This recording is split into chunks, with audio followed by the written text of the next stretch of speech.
Bueno, para animar, hay una distancia ahí que es ese real que aparece y el lenguaje que no se puede decir. El urbanista este que vive ajetreado con miles de cosas, ¿no? Miles de experiencias inabarcables por un lenguaje. Yo hoy me pregunto si la cuestión de fondo es una pregunta no tanto metafísica sobre el lenguaje, sino sobre dónde me reconozco, quiénes son los míos, qué es lo mío, porque acaba siendo por ejemplo, eso, bueno, Wittgenstein dice pero que no se puede hablar, nada, callarse, ¿no? Al final del tratado, y eso es una postura filosófica, pero yo me planteo ese exilio interior, ¿no? O sea, cuando uno no se reconoce ya en nadie, no se reconoce en nada, esa caída en picado del imperio, que luego ya rematará el 18 la revolución, la república establece todo el panorama nuevo, pero hay esa caída de la fachada, ¿no? Y ese intimismo, digamos, ¿no? Eso por un lado, eso tiene consecuencias políticas, ¿no? Y por otro lado sería qué tipo de lenguaje común político puede establecerse ahí en ese ámbito, ¿no? O sea, en qué reconocerse. Bueno, cuando se está cayendo el decorado, una perspectiva, cuando hay, bueno, la guerra del 14 en parte remueve la cuestión, pero yo creo que van más allá, porque las preguntas que se plantean ahí, las formas de expresión donde todo es, vamos a decir, todo intercambiable, la cuestión del objeto en arte, es un real ya indomesticable, y donde el sujeto ya está fragmentado y no tiene cabida y no tiene reconocimiento comunidad pública, ni política, ni nada, ¿no? Entonces, ¿qué piensas tú de eso? A la luz de estas velas también. No, a la luz de estas velas, efectivamente sí, porque estas cosas, desgraciadamente, todos estos textos de esos momentos tan duros de la historia europea, que creíamos ya que era un objeto de historiadores, pues por desgracia vuelven a estar bastante de actualidad. Muchas de las cosas que planteó Locke en su momento, o que planteó Hoffman, tal o tantos otros, son ahora realmente casi textos utilizables en el debate político actual, que si tiene consecuencias políticas este tema de la crisis del sujeto, pues evidentísimas. Es decir, bueno, aquí habría que traer a colación a otro personaje que no ha salido en mi charla, pero que estaba detrás, que es Walter Benjamin. Walter Benjamin, que ahora que fue también otra víctima, ya sabéis que murió en Portbou, en la frontera, cuando la policía de Franco estaba a punto de entregarlo a los alemanes, después de haber intentado cruzar hacia Lisboa. Bueno, pues Walter Benjamin precisamente habló de este mismo asunto que tú preguntabas, recurriendo al concepto de la estetización de la política, de cómo a partir de distintas fechas, según los lugares, pero cómo se había ido abriendo un tipo de política que se olvidaba completamente del lenguaje, es decir, del discurso tradicional, y acudía a los gestos, a la gestualización. Es decir, el momento en que los fascismos empiezan a hacer que toda la política sea desfilar todos juntos, con el paso de la boca, con el tema del brazo en alto, con no sé qué, y un discurso absolutamente simple de la sangre, la tierra y el pueblo alemán, y no sé qué, pues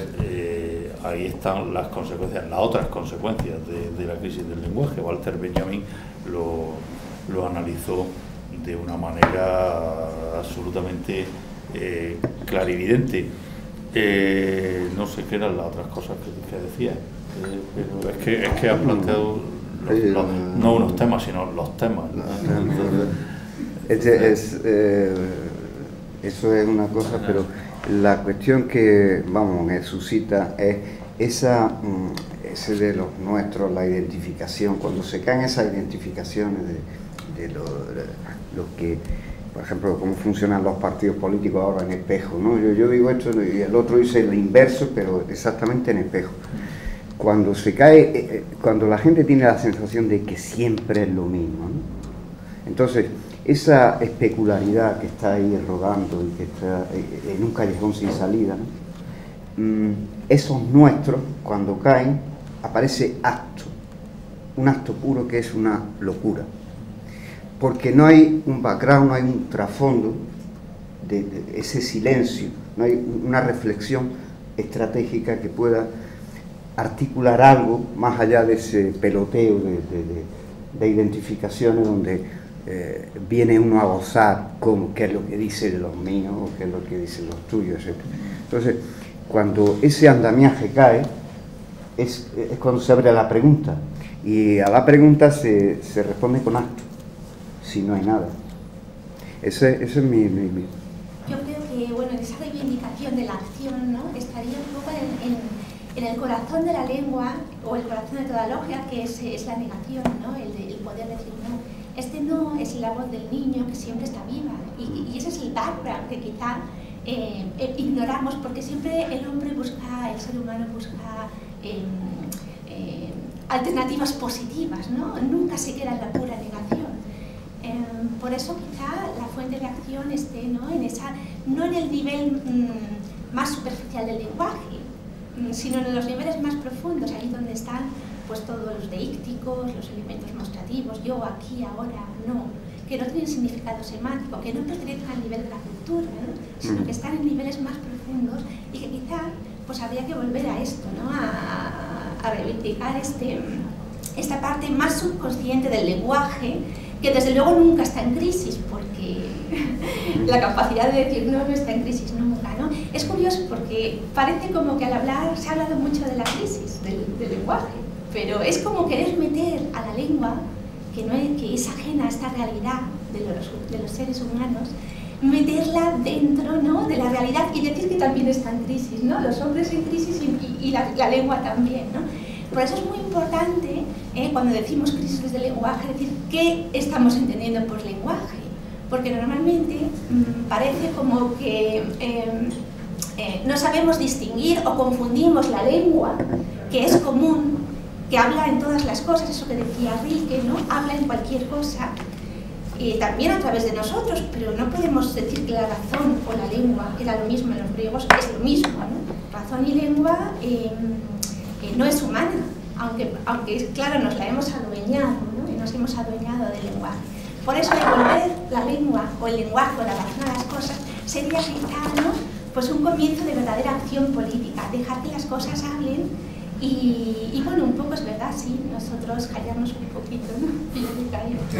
Pero es importante, ¿no?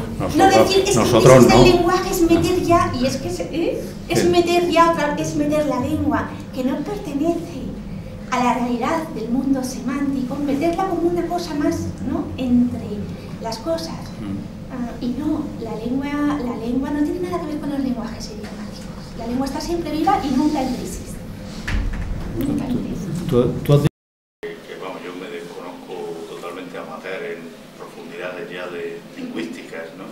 Pero tú has dicho una cosa que yo creo que es importante, que es la referencia al mundo infantil, porque es que está aquí también, es que ese intento de retorno a la pureza primigenia, lo que decíamos de la cabaña y la leche recién ordeñada y demás, eso está ahí, pero es que hay otros personajes que claro, cada vez que hablemos nos va saliendo gente nueva y gente que estamos acostumbrados a ver rodeados por un tabique como grandes artistas de esto, de lo otro, y cuando los pones a todos en conexión sale un conocimiento que yo creo que es mucho más que la suma de las partes, porque por ejemplo nos sale aquí un personaje esencial al que Hofmannsthal conoció muy bien y que tiene también una parte importante en este debate, que es Paul Klee, el gran pintor suizo, que luego fue profesor en la Bauhaus demás, como sabéis perfectamente, hizo de un lenguaje pictórico absolutamente infantilista la clave de su pintura, pero precisamente porque era la búsqueda desesperada de ese lenguaje original. Aquí hay una frase, es decir, una de las últimas frases de la carta de Lord Chandos, dice el supuesto Lord Chandos, bueno, la cita de Málaga, dice: el lenguaje en el que quizás me fuera dado no solo escribir, sino incluso pensar, no es el latín, ni el inglés, ni el italiano o el español, sino un lenguaje del que no conozco una sola palabra. Un lenguaje en el que me hablan las cosas mudas y en el que quizá una vez en la tumba me justificaría ante un juez desconocido.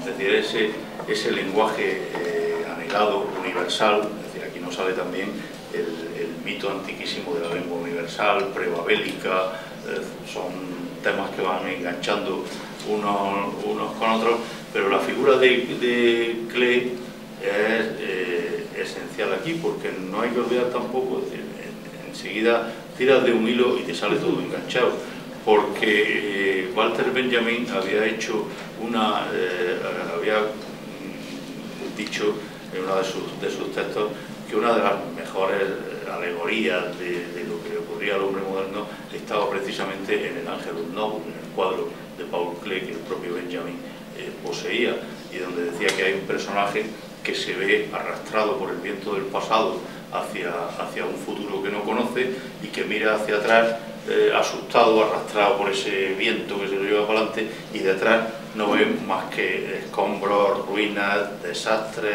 y demás. Y frente a la idea clásica tranquilizadora del tiempo como presente, pasado y futuro, esa idea del tiempo que se arremolina, como decía San Agustín en las Confesiones, no puede ser un poco extraño citar aquí a San Agustín, pero San Agustín dice en las Confesiones una cosa estupenda, es decir, que solo hay presente, que el presente del pasado es la memoria, el presente del presente es la visión y el presente del futuro es la espera. Todo eso está en el cuadro de Klee, que a su vez convierte Benjamin en alegoría de los tiempos modernos, que a su vez es un personaje con el que Hofmannsthal tenía relaciones estrechas, en fin, todo un revolutum del producto. Pero por eso, vamos, lo que iba era que la referencia al infantilismo que tú has puesto sobre la mesa es a lo infantil, vamos. Es la voz del niño que dice: no, esto no puede ser la vida, ¿no? Y entonces pues es un no que carece de significado semántico, ¿no? Entonces pues no